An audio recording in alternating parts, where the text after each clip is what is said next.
good people? Top of the day, Betwabu, Tiffany, Tylane, Shayla. Top of the day, beautiful people. Top of the day, top of the day. Hey, listen, guys, what in the world is going on this earth in DC? Let me tell y'all something. I posted it yesterday. I spent the day studying, the tax season about to start and stuff. I'm like, at first, my mama called me. She said, "Girl, you seen this foolishness going on?" I said, "What foolishness?" She said, "In DC." I said, "No, I've been studying all day." And at that time, I had started to cook dinner. I said, so she sent me a link and stuff, and then I cut the news on. I'm like, what is going on?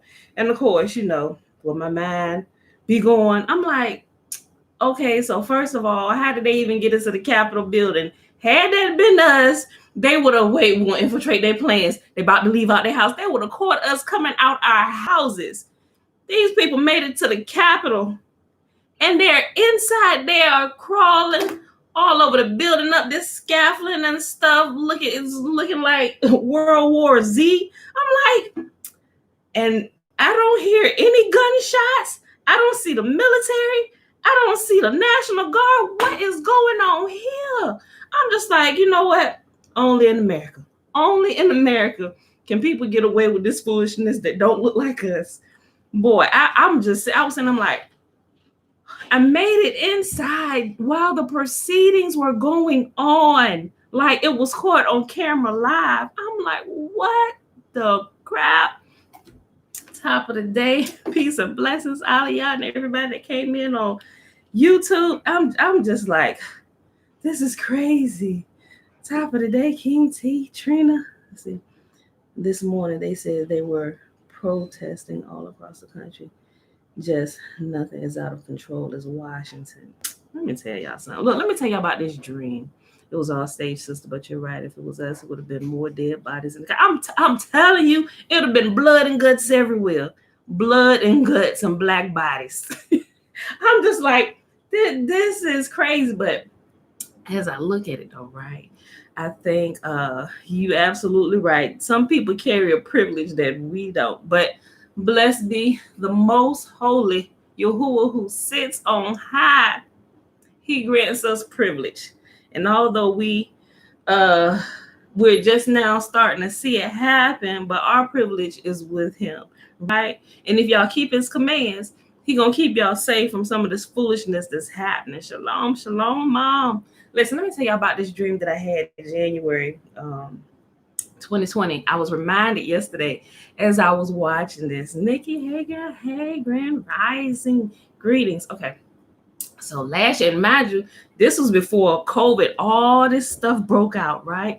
So I was sitting right here in my kitchen. And matter of fact, in my dream, this little table that I'm sitting at, the little bar table, it wasn't here in my dream. And I got plants right now. You probably see them, but I got like big plants there right here in front of the little bay window and stuff, right? So in my dream, none of this was here. And I had walked into my kitchen and I got this bay window and I had opened up actually, when I walked into the kitchen, they were closed. And I went to go open them up because I normally I just grab them, open them up. And I came over here to this, to the right side of my window. And when you come to the right side of my window, when you look out, you can see my porch, right? And you can look, and it's facing the direction of the east, where I can see the tennis court and the sun rising and all that stuff. So I came and I opened this side first, and I had slightly opened it, and I seen this Caucasian dude standing in front of my window. Like you had to like step into my garden bed past my porch to be up on my window like this. Like he was up on my window like he was a burglar, but he wasn't trying to break in. He was standing at my window like in despair, like weeping. Have you ever seen somebody like cry from the depths of their soul? This is what this Caucasian guy was doing. And he didn't seem to, he looked probably to be about my age, if not just a little bit older, but he definitely wasn't any older than 45.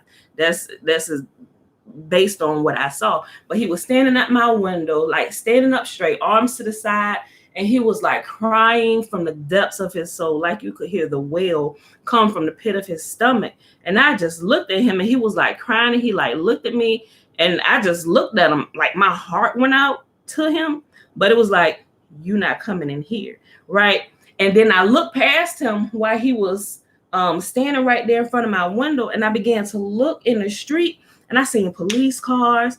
I seen, and then here's what's crazy about the scene, right? And then here's why I was reminded of it yesterday. Because if they keep on in their foolishness out here in these streets, the people with that they say they have white privilege. What, I'm not being racist to anybody. I got friends that come watch this that are other colors than me, right? They're of other ethnicities, but I'm just telling you my dream, right? So, but in my dream, it was just Caucasian people, and it was literally like all hell had broken loose in the streets. And as I looked, there was police cars. They were lined, not necessarily lined up, but they was like, it was a few of them. They was like straddled throughout the street. And you can tell all kinds of craziness had broken out. And then I seen police officers tackling white people. I'm like,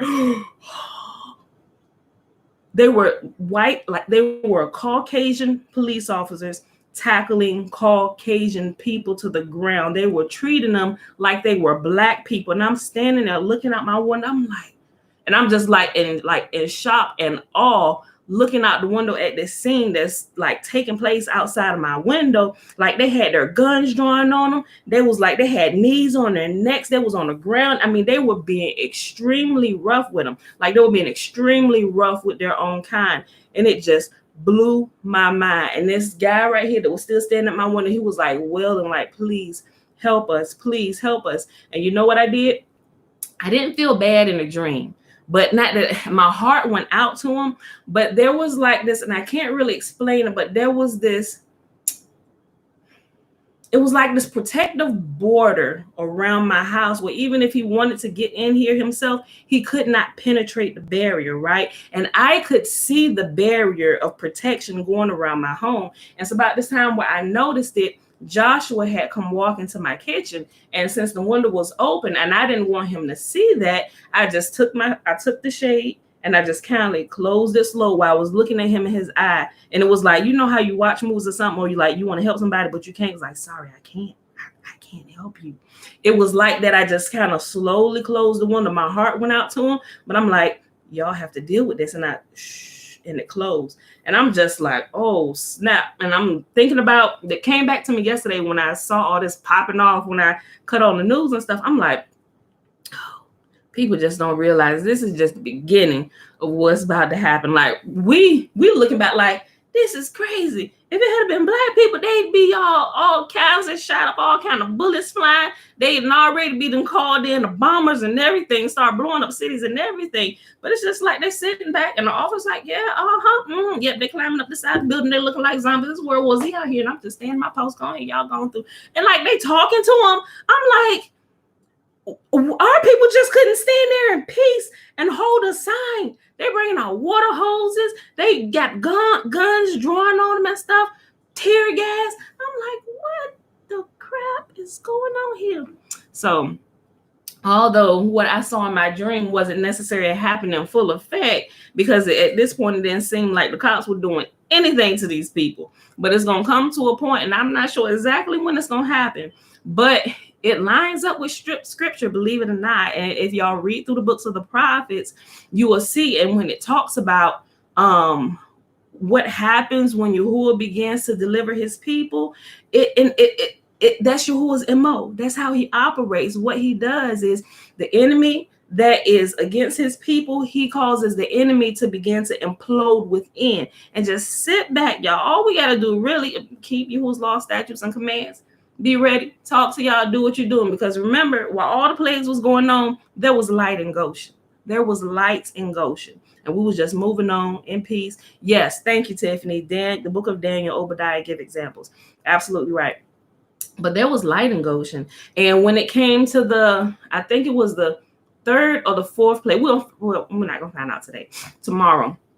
Excuse me, we'll find out. But there's a specific point in the plagues that start happening. Like, look at now, everybody's being affected by COVID. When it first popped off, I was like, wait a minute, is this the separation of the plagues now? But then when it started, they started pushing this big thing. Well, it's affecting Black people more and more and more. And I'm just like, this is not the separation plague yet. Because at a point in time, as Yahuwah brings the plagues on the nations to judge them for all the hardships and all the torturous and treacherous things that they've done to his people, he brings a separation to let the nations know, now I'm bringing a separation between my people and everybody else, to let you know that I'm their mighty one. I fight for them. And so the plagues from a certain point, they did not affect Egypt. I'm sorry.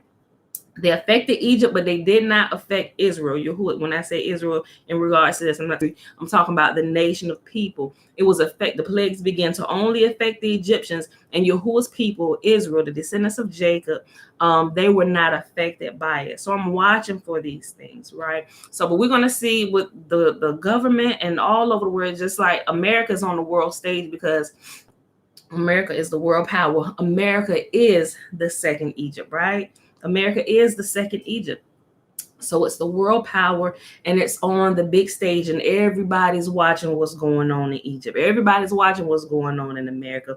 This is going to be the site where it all goes down, right? And things pop off here. It's going to be the catalyst for them to pop off all across the world. And our brothers and sisters in captivity, scattered to the four corners of the earth, they are watching. Everybody's watching what's going down here. And people are in like, what is going on in America? Things are going haywire. The government is losing control.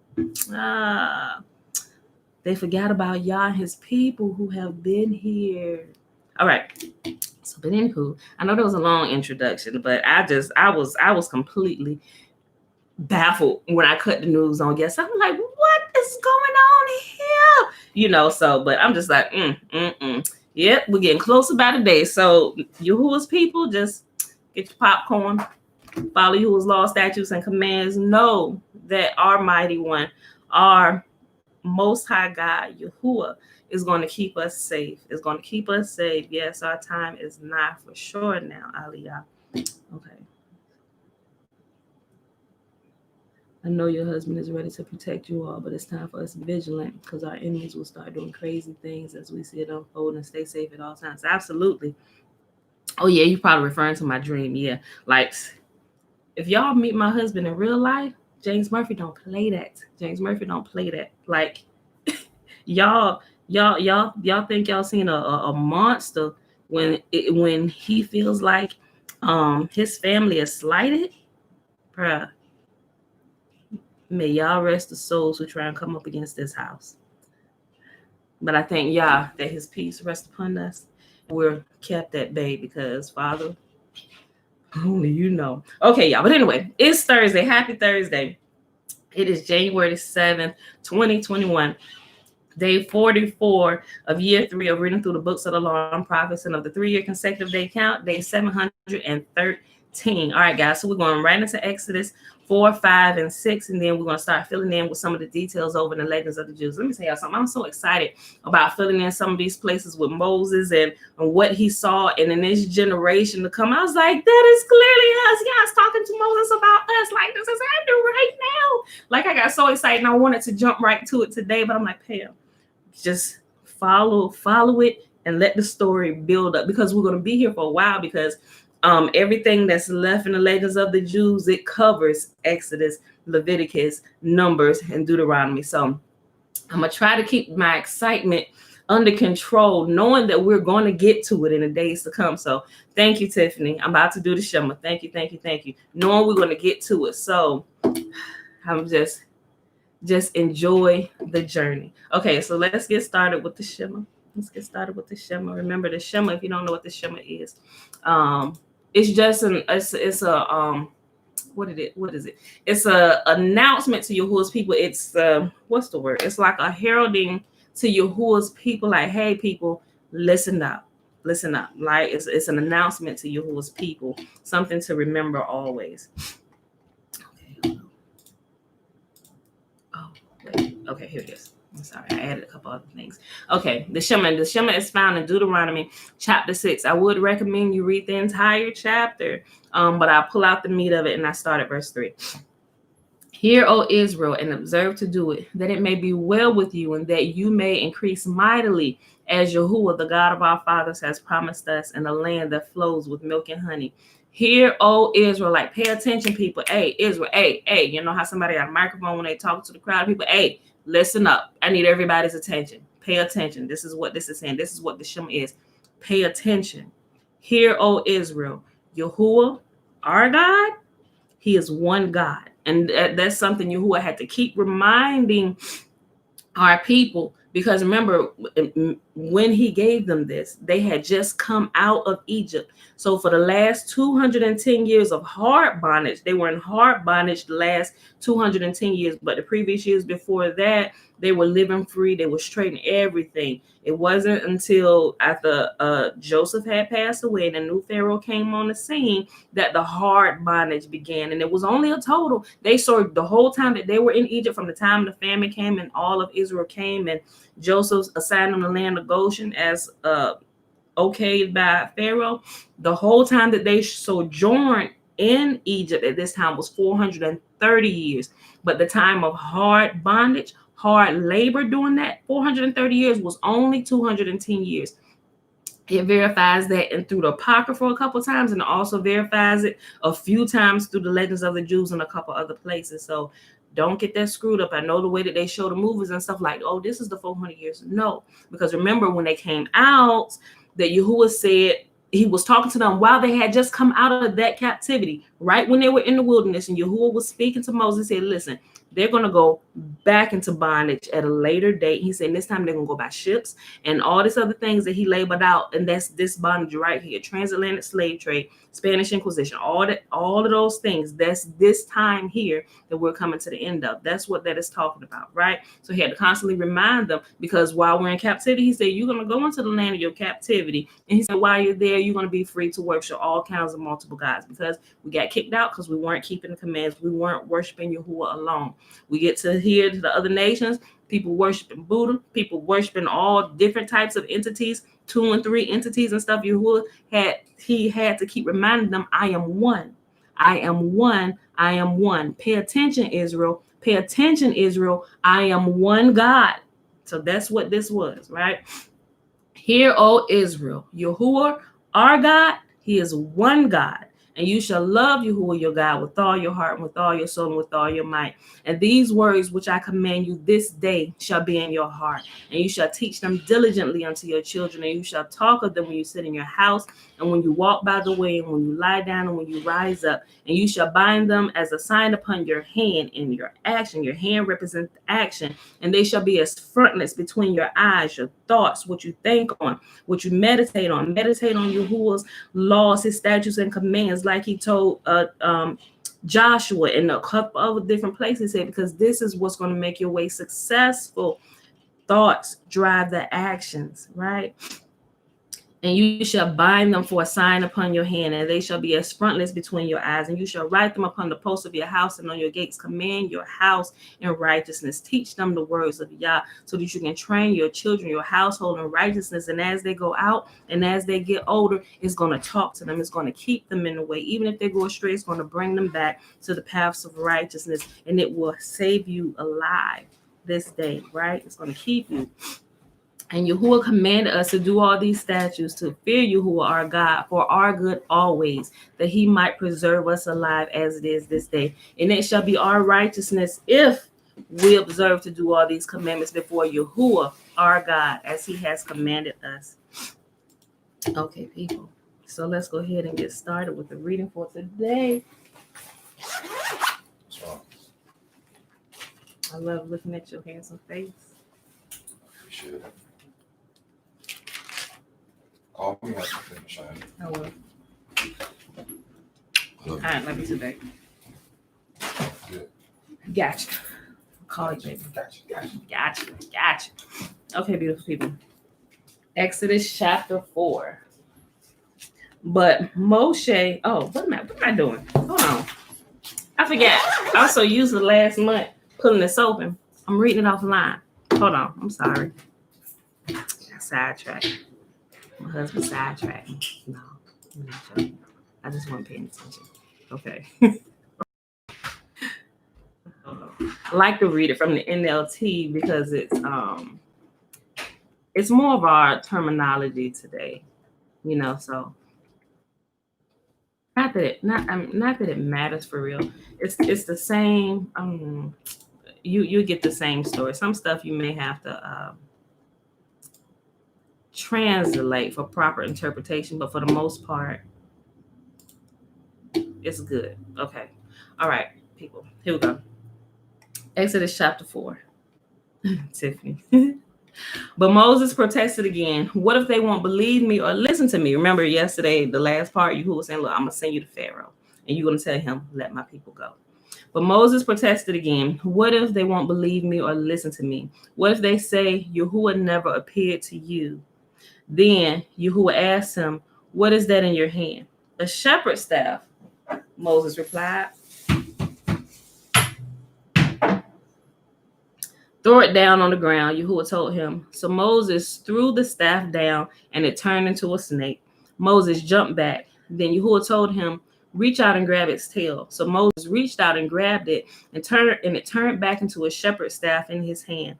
Perform this sign, Yahuwah told him. Then they will believe that Yahuwah, the God of their ancestors, the God of Abraham, the God of Isaac, and the God of Jacob, really has appeared to you.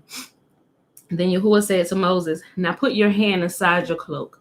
And Moses put his hand inside his cloak, and when he took it out again, his hand was as white as snow with a severe skin disease. Now put your hand back into your cloak, Yahuwah said. So Moses put his hand back in, and when he took it out again, it was healthy as the rest of his body. Yahuwah said to Moses, if they do not believe you and you are not convinced by the first miraculous sign, they will be convinced by the second.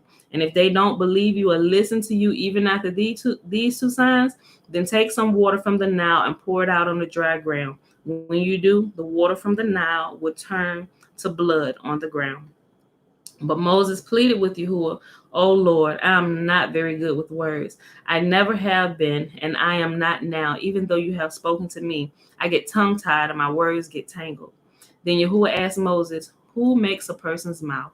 Who decides whether people speak or do not speak, hear or do not hear, see or do not see? Is it not I, Yahuwah? Now go, I will be with you as you speak, and I will instruct you in what to say. But Moses again pleaded, Lord, please send anyone else. Then Yahuwah became angry with Moses. All right, he said, what about your brother Aaron, the Levite? I know he speaks well, and look, he is on his way to meet you now. He will be delighted to see you. Talk to him and put the words in his mouth. I will be with both of you as you speak, and I will instruct you both in what to do. Aaron will be your spokesman to the people. He will be your mouthpiece, and you will stand in the place of God for him, telling him what to say. And take your shepherd's staff with you and use it to perform the miraculous miracles I have shown to you. So Moses went back home to Jethro, his father-in-law. Tiffany, funny. So he went back home to his father-in-law, Jethro. Please let me return to my relatives in Egypt, Moses said. I don't even know if they are still alive. Go in peace, Jethro replied.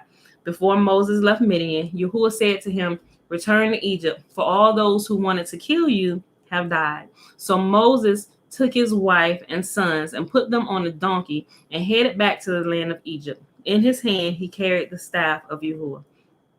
And Yahuwah told Moses, when you arrive back in Egypt, go to Pharaoh and perform all the miracles I have empowered you to do. But I will harden his heart, so he will refuse to let the people go. Then you will tell him, this is what Yahuwah says. Israel is my firstborn. And here's where we begin to see where Yahuwah begins to talk about his son. So if y'all paying attention, pay very close attention, because this is where he starts repeating it. Remember, Jacob is Israel, and Israel now is more than just one person. From the loins of Jacob comes all of Israel, all of his children and their descendants. When he's talking about his son, he said, my son. He's not talking about a singular person. And when Yahuwah talks about his son in scripture, he's never talking about one person. He's always talking about the whole of his people, the entire nation of his people. He uses his son as we use the word family. It's a plural word, right? It's singular, but when Yahuwah uses it, it's plural. He said, this is my son. When he's going to pay attention, it proves it right here. Then you will tell him, this is what Yahuwah says. Israel is my firstborn son. I commanded you, let my son go so he can worship me. Is he talking about one person out of the group of people? No, he's talking about the whole nation of them. Let all of them go. So remember that. If you did not know, if you were not paying attention, please pay attention to what Yahuwah is saying. When we pay attention to what Yahuwah is saying, we get what he is saying. And we don't get all twisted up when wrong teaching is taught to us in different sects of religious places, right? Okay. Then you would tell him, this is what Yahuwah says, Israel is my firstborn son. I commanded you, let my son go so he can worship me. But since you have refused, I will now kill your firstborn son. Remember the plague at Passover? And when Yahuwah was talking about their son, who did it kill? It didn't just kill one person. It killed all the firstborn sons of their nation, right?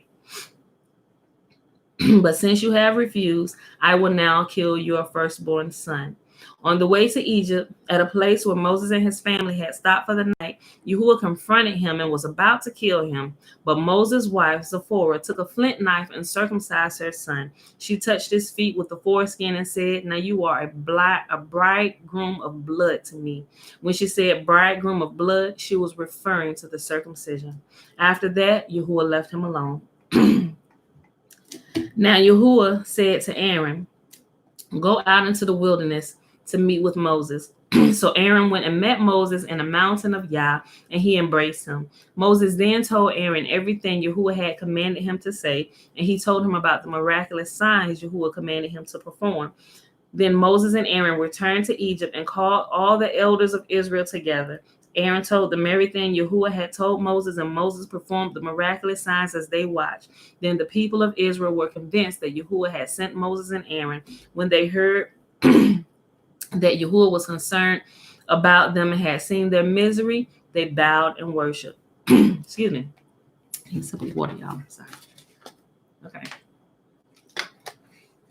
Exodus chapter 5. And I don't believe it's going to be any different.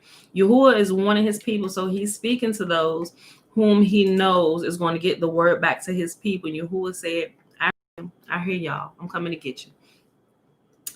Exodus chapter 5. After this presentation to Israel's leaders, Moses and Aaron went and spoke to Pharaoh. They told him, this is what Yahuwah says. The God of Israel says, let my people go so that they may hold a festival in my honor in the wilderness. Is that so? Retorted Pharaoh. So remember, when some of these versions will say they'll hold a festival to me or come out and sacrifice to me. But they was, remember, like I said before, they were going out to what they're about to have a party. Yes, we free. We out of jail. Think about it when family get out of jail. If you had family members that got out of jail or whatever, or come back from some place where they've been restricted from contact with you, whatever, they're free. They just experienced their freedom. What we doing? What we doing? We throwing a party. Get that grill. We about to grill up this meat.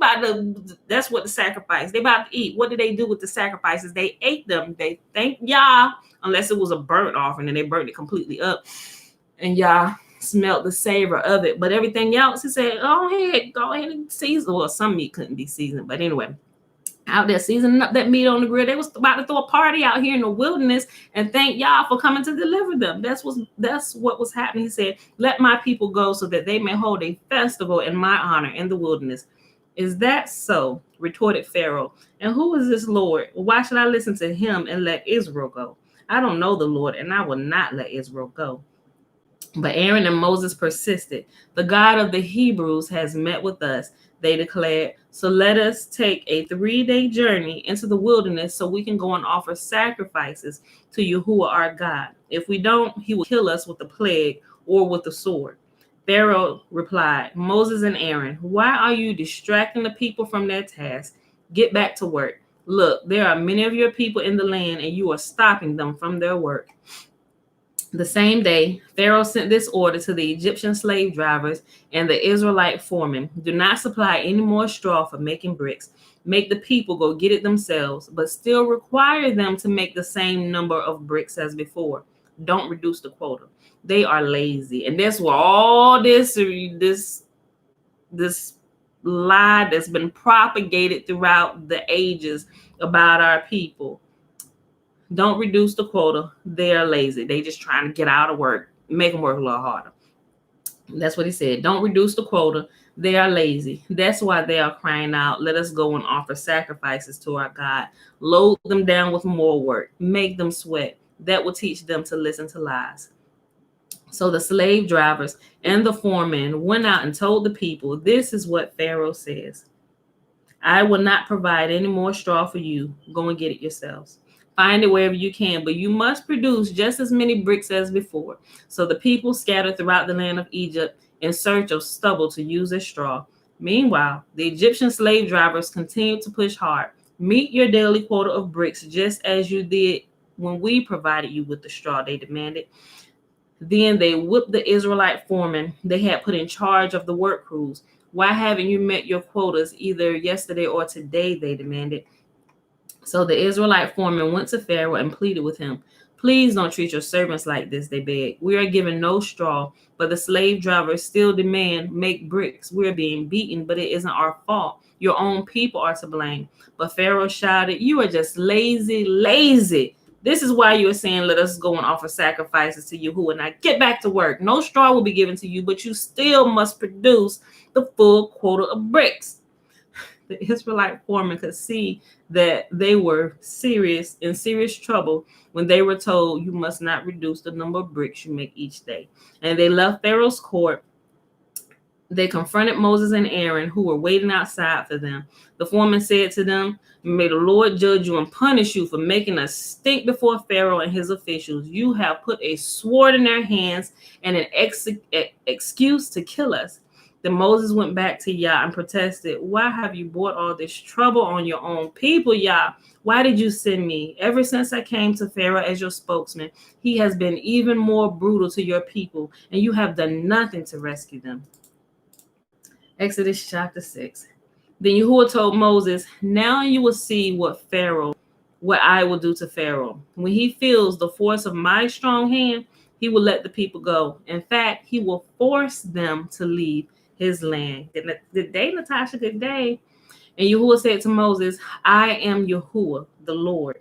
I appeared to Abraham, to Isaac, and to Jacob as El Shaddai, God Almighty, but I did not reveal my name, Yahuwah, to them, and I reaffirmed my covenant with them under its terms. I promised to give them the land of Canaan, where they were living as foreigners. You can be sure that I have heard the groans.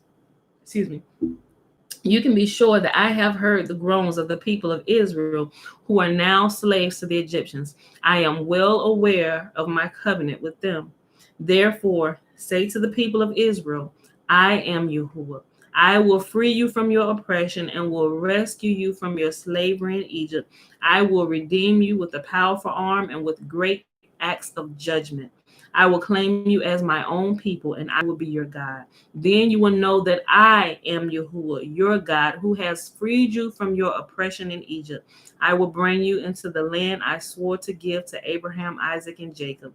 I will give it to you as your very own possession. I am Yahuwah. So Moses told the people of Israel what Yahuwah had said, but they refused to listen anymore. They had become too discouraged by the brutality of their slavery.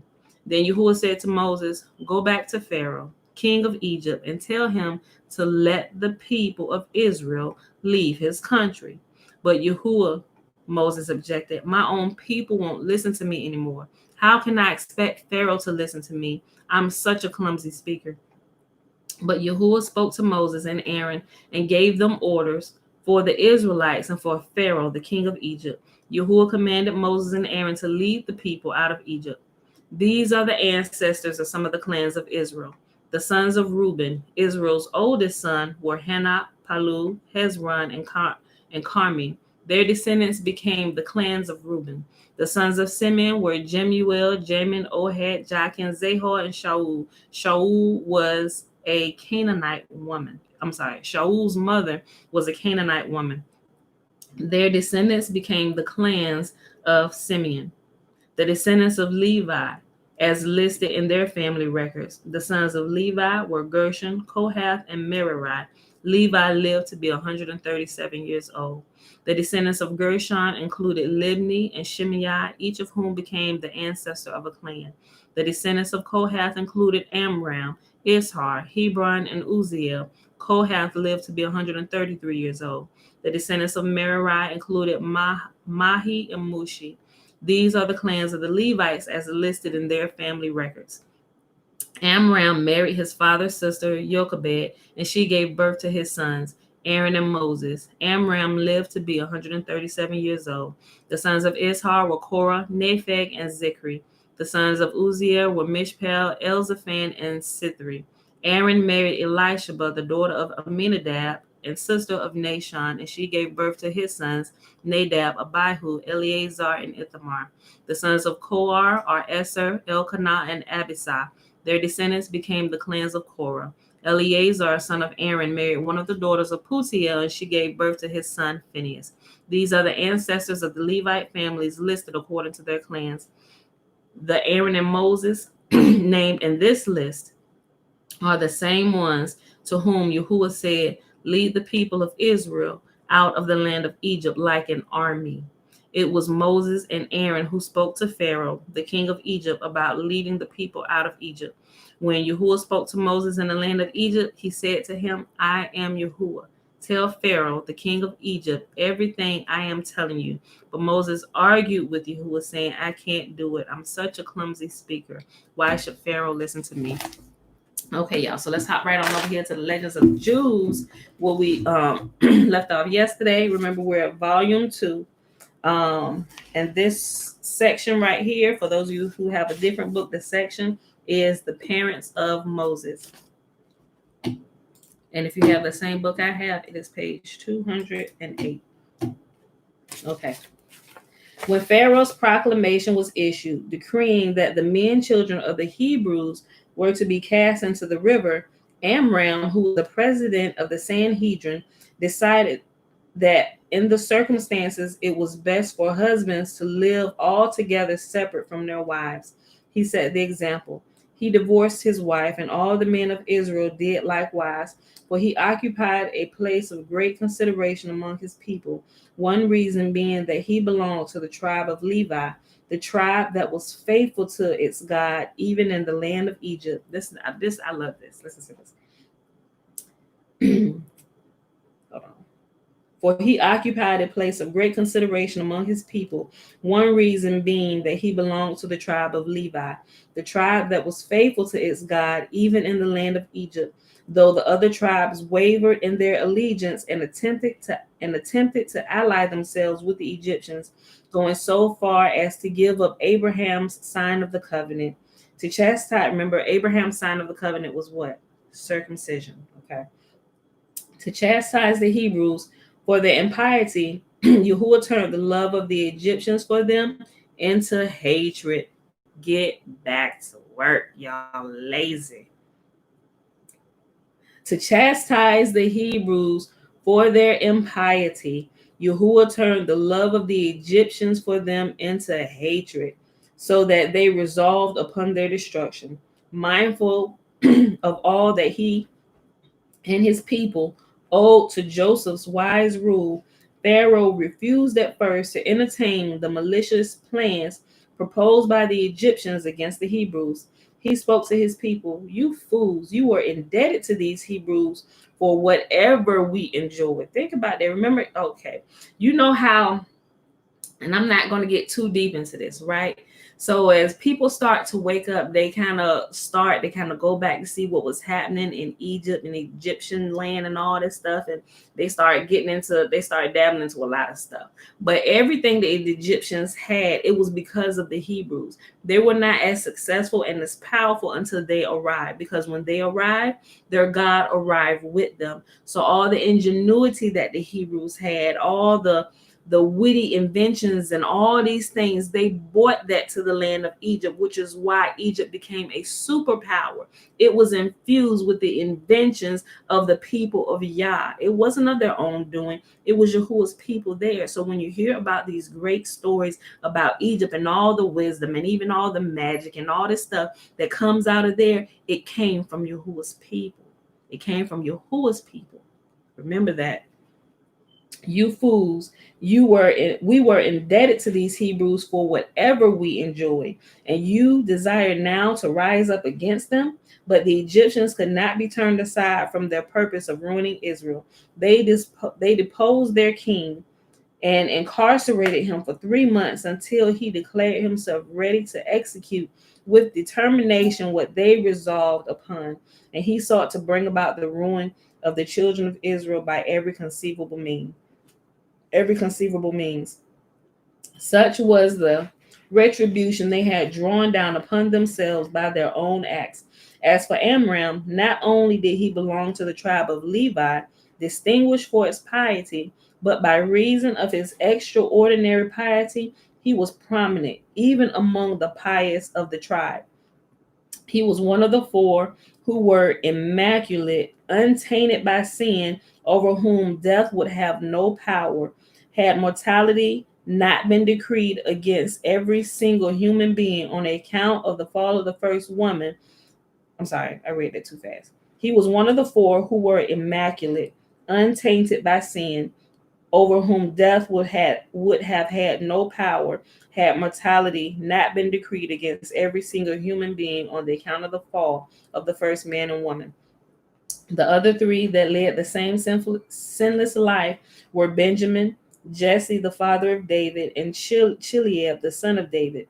If the Shekinah was drawn close again to the dwelling place of mortals, it was due to Amram's piety.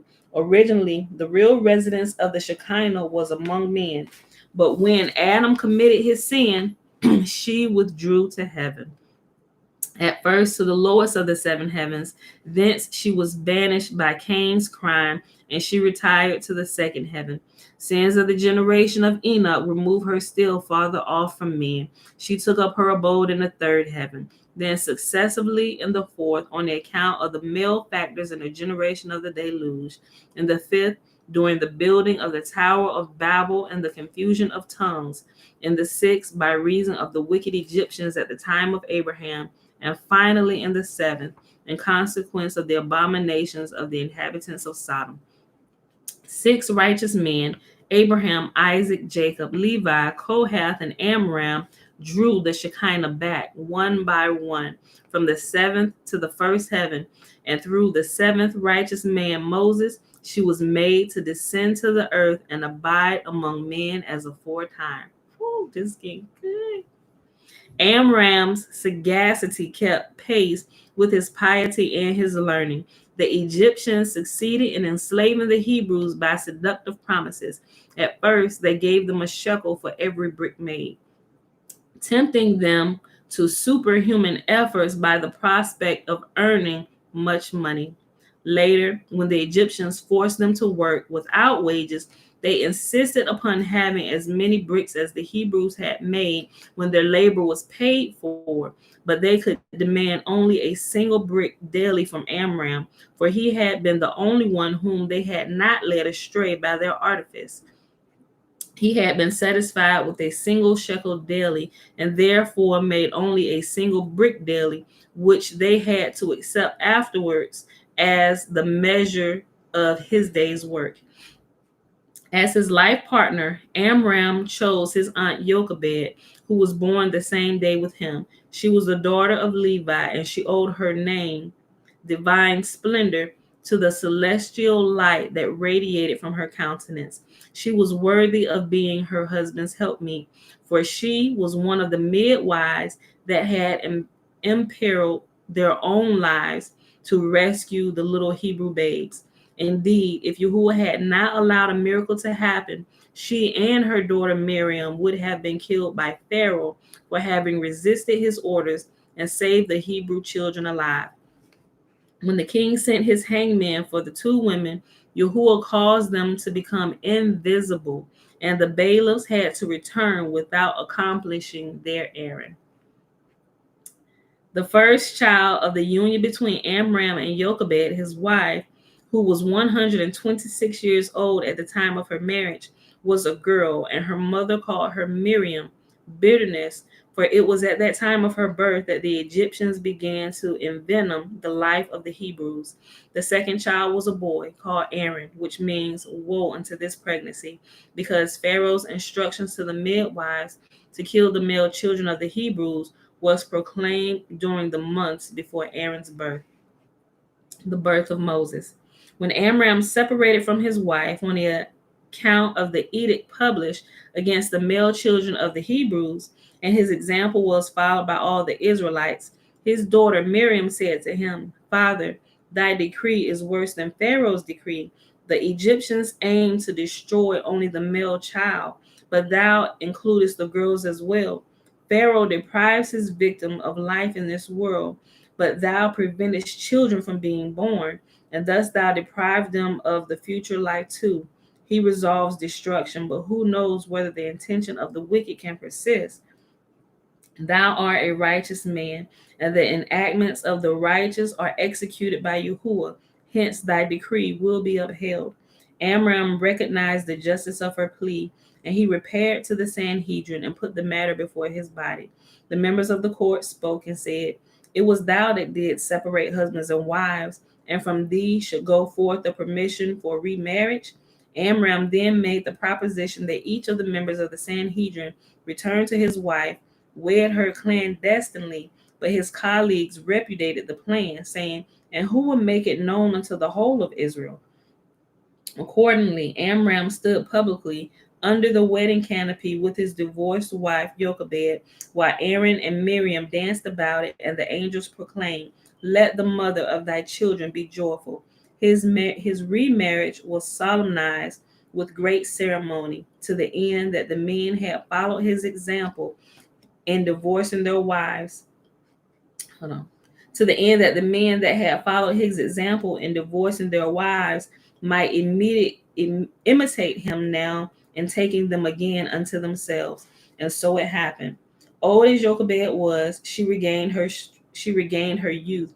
Her skin became soft, the wrinkles in her face disappeared, the warm tints of maiden beauty returned. In a short time, she became pregnant. Amram was very uneasy about his wife's being with child. He knew not what to do. He turned to Yahuwah in prayer and entreated him to have compassion upon those who had in no wise transgressed the laws of his worship, and afford them deliverance from the misery they endured, while he rendered abortive the hope of their enemies, who yearned for the destruction of their nation. Yahuwah had mercy on him, and he stood by him in his sleep, and exhorted him not to despair of his future favors. He said further, He did not forget their piety, and he will always reward them for it, as he had granted his favor in the other days unto their forefathers. Know therefore, Yahuwah continued to speak, that I shall provide for you altogether what is for your good, for thee in particular that which shall make thee celebrated, for the child out of thy dread, whose nativity the Egyptians have doomed the Israelite children to destruction, shall be this child of thine, and shall remain concealed from those who watch to destroy him.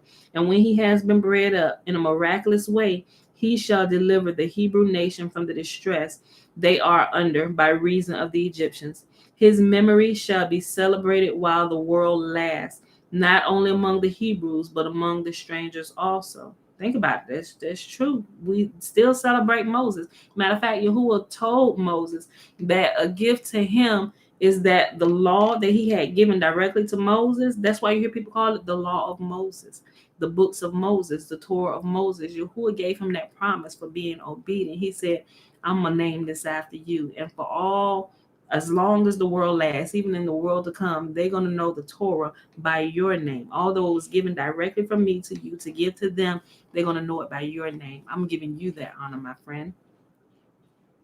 His memory shall be celebrated while the world lasts, and not only among the Hebrews, but among strangers also. And all this shall be the effect of my favor toward thee and thy posterity. Also his brother shall be such that he shall obtain my priesthood for himself and for his posterity after him until the end of the world. After he had been informed of these things by the vision, Amram awoke and told all to his wife Jochebed.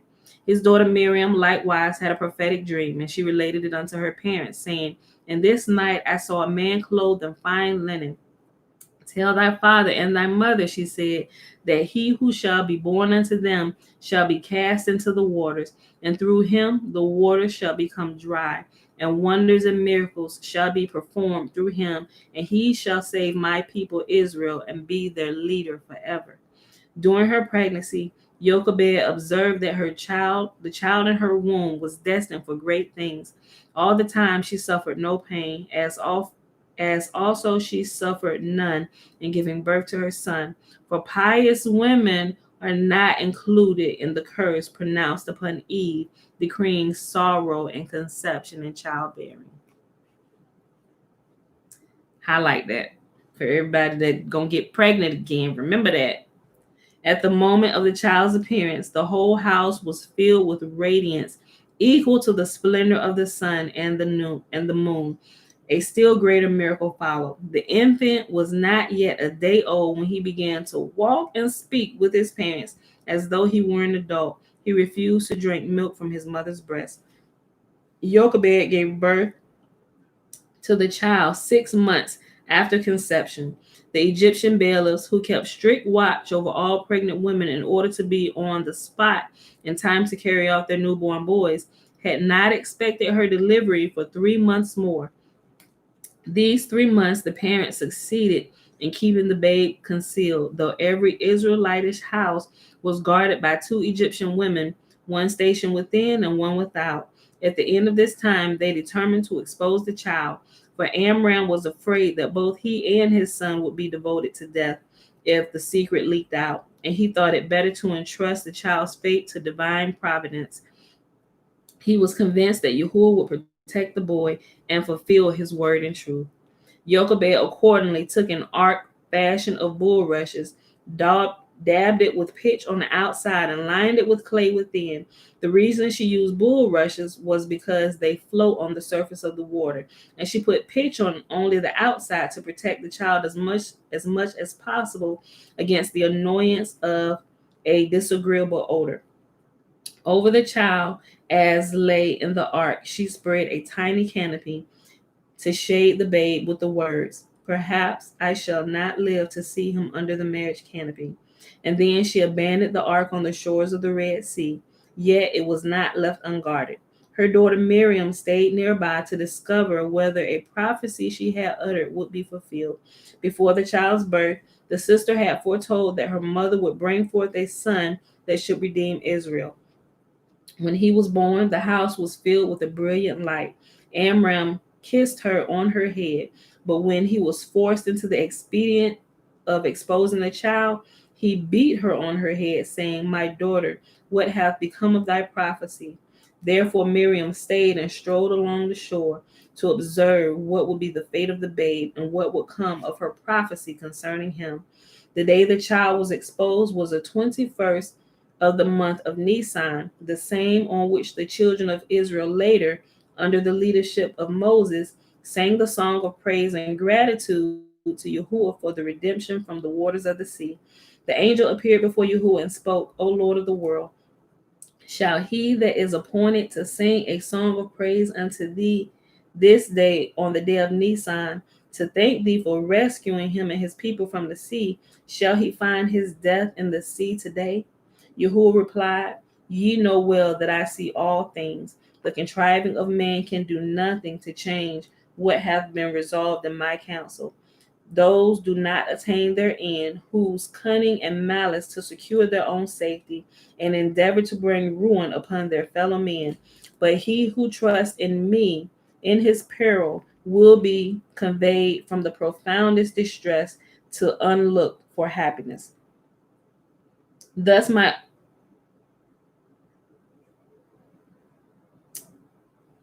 I pause on that word. Hold on, my omnipotence. I know I sounded that out real wrong. I was just trying to think how I pronounce that.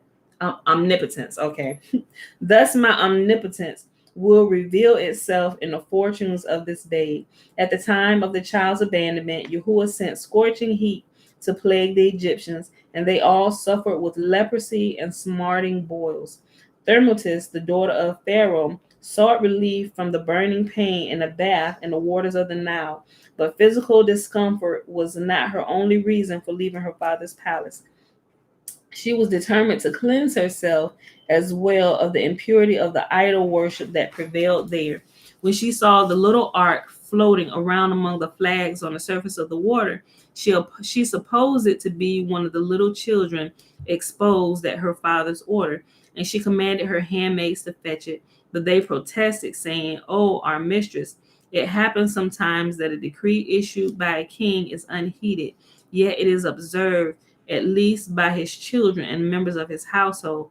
And thus thou desire to transgress thy spot, and thus thou desire to transgress thy father's edict." Forthwith the angel Gabriel appeared, seized all the maids except one, whom he permitted the princess to retain for her service, and buried them in the bowels of the earth. Pharaoh's daughter now proceeded to do her own will. She stretched forth her arm, although the ark was swimming at a distance of 60 ells. She succeeded in grasping it because her arm was lengthened miraculously. No sooner had she touched it than the leprosy afflicting her departed from her. Her sudden restoration led her to examine the contents of the ark, and when she opened it, her amazement was great.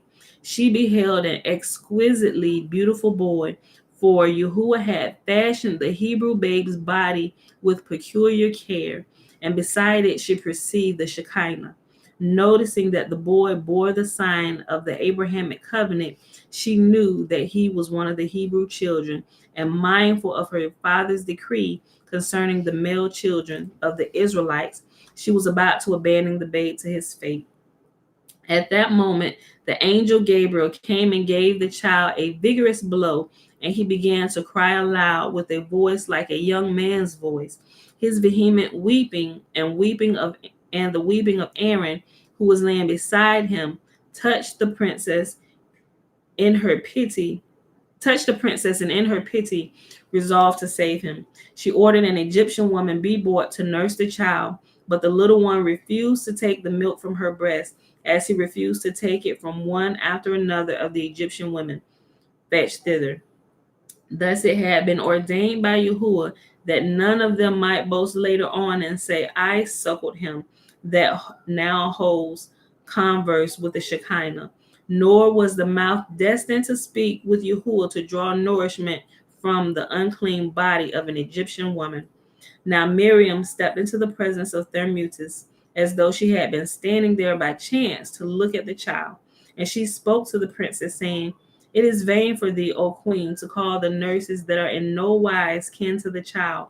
But if thou wilt order a woman of the Hebrews to be brought, he may accept her breast, seeing that she is of his own nation." The Mutis therefore bade Miriam to fetch a Hebrew woman, and with winged steps, speeding like a vigorous youth, she hastened and brought back her own mother, the child's mother, for she knew that none present was acquainted with her. The babe, unresisting, took his mother's breast and clutched it tightly.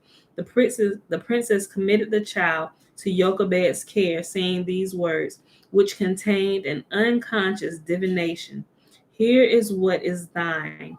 Nurse the boy henceforth, and I will give thee 2 silver pieces as thy wages." The return of her son, safe and sound, after she had exposed him, was Jochebed's reward from Yahuwah for her services as one of the midwives that had bidden defiance to Pharaoh's command and saved the Hebrew children alive. By exposing their son to danger, Amram and Jochebed had effected the withdrawal of Pharaoh's command and joining the extermination of the Hebrew man children. The day Moses was set adrift in the little ark, the astrologers had come to Pharaoh and told him the glad tidings that the danger threatening the Egyptians on the account of one boy, whose doom lay in the water, had now been averted. Thereupon Pharaoh cried a halt to the drowning of the boys of his empire. The astrologers had seen something, but they knew not what, and they announced a message, the import of which they did not comprehend. Water was indeed the doom of Moses, but that did not mean that he would perish in the waters of the Nile. It had reference that the waters of Meribah, the waters of strife, and how they would cause his death in the desert before he completed his task of leading the people to the promised land. And so we know, remember Yahuwah, he said, the first time he told Moses, he said, strike the rock and the water will flow for the people. But the next time they cried out for water, Yahuwah told Moses to speak to the rock. The people had pissed Moses off by this time, and Moses struck the rock again. Therefore, that rock is called the waters at the waters at the what is it? The waters at the strife of Meribah. Hold on. It had reference to the waters of Meribah, the waters of strife. Okay. So it was that right there that caused Moses to miss out on the promise, because Yahuwah said, because you did not sanctify me as holy in the presence of the people, Moses, you can't go into the promised land. He said, your anger accomplishes nothing for me. I told you to speak to the rock. By you outlashing at them in anger, it's giving them the wrong perspective of who I am. And they know that you are my representative. And by you acting like this, they're going to think I ultimately am acting like this at this time. He said, no, I'm not. And because you did not sanctify me as holy in their eyes, you can no longer lead them. We're going to get to this point, and then we're going to transition Joshua into your place, and you're going to come up here and be with me, bro. Yeah, so listen. And I'm going to go back up a couple sentences. The astrologers had seen something, but they knew not what. They announced a message, the import of which they did not comprehend. Water was indeed the doom of Moses, but that did not mean that he would perish in the waters of the Nile. It had been reference to the waters of Meribah, the waters of strife, and how they would cause his death in the desert before he had completed the task of leading the people into the promised land. Pharaoh, misled by the obscure vision of his astrologers, thought that the future redeemer of Israel was to lose his life by drowning, and to make sure that the boy whose appearance was foretold by the astrologers might not escape his fate, he had ordered all the boys, even the children of the Egyptians, born during a period of 9 months, to be cast into the water. On the account of the merits of Moses, the 600,000 man children of the Hebrews, begotten in the same night with him, and thrown into the water on the same day, were rescued miraculously together with him. And it was therefore not an idle boast if he said later, the people went forth out of the water on account of my merits, or 600,000 men. All right, beautiful people. You know what? Let's read this infancy part right here, and then we'll stop, since we're already talking about the other men children. For 2 years, the child rescued by Pharaoh's daughter stayed with his parents and kindred. They gave him various names. His father called him Heber, because it was for this child's sake that he had been reunited with his wife. His mother's name for him was Juthiel, because she said, I set my hope upon Yahuwah, and he gave him back to me. To his sister Miriam, he was Jared, because she had descended to the stream to ascertain his fate. His brother Aaron called him Abi Zanoah, because his father, who had cast off his mother, had taken her back for the sake of the child to be born. His grandfather Kohath knew him as Abi Gedor, because the heavenly Father had built up the breach in Israel when he had rescued him, and thus restrained the Egyptians from throwing the Hebrew men children into the water. His nurse called him Abi Soko, because he had been kept concealed in a tent for 3 months, escaping the pursuit of the Egyptians. And Israel called him Shemaiah ben Nathaniel, because in his day Yahuwah would hear the sighs of the people and deliver them from their oppressors, and through him he would give them his own law. And through him he would give them his own law. His kindred and all Israel knew that this child was destined for great things, for he was barely 4 months old when he began to prophesy, saying, in the days to come, I shall receive the Torah from the flaming torch. When Jochebed took the child to the palace at the end of the 2 years, Pharaoh's daughter called him Moses because she had drawn him out of the water, and because he would draw the children of Israel out of the land of Egypt in the day to come.